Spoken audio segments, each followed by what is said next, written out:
Plant-water relationships. Plant-water relationships are very important to all plant species to fulfill their metabolic activities. There are many functions inside the plant. They are maintaining the cell integrity, transport nutrients and organic compounds, component of the living protoplasm, act as reactant in many chemical processes, buffering reactions. Water circulation of the plants follow these steps. Water absorbed by the root from the soil, radial transport of the water from the root hair to the root xylem, upward movement of the water in plants, losses of water from plants to atmosphere. Water absorption by root from the soil. Water potential of the soil is higher than root. As a result of it, water moves from the root from the soil. To the movement of the water, osmosis and mass flow is used. Radial transport of the water. In here, these cell layers are passed to the water.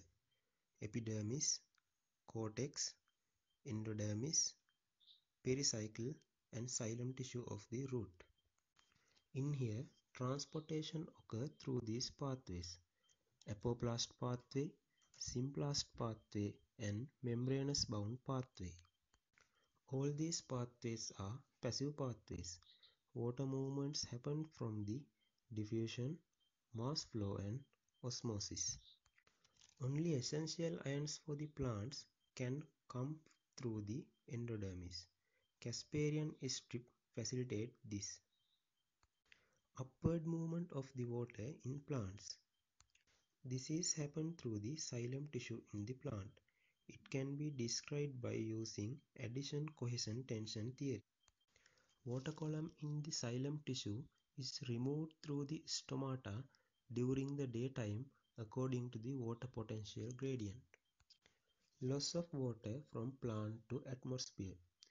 It happens by transpiration and guttation. In the transpiration, water removes as the vapor. It can be occur as stomatal transpiration, cuticular transpiration and lenticular transpiration. 90% of the water lost by the stomatal transpiration. In the guttation, water removes as the drops. It is happen due to the high root pressure. In here, salts are removed from the pores in the leaves. Several factors are affect to the transpiration. They are external factors and internal factors. Under external factors, humidity, wind, temperature, light intensity, water availability in soil can be considered.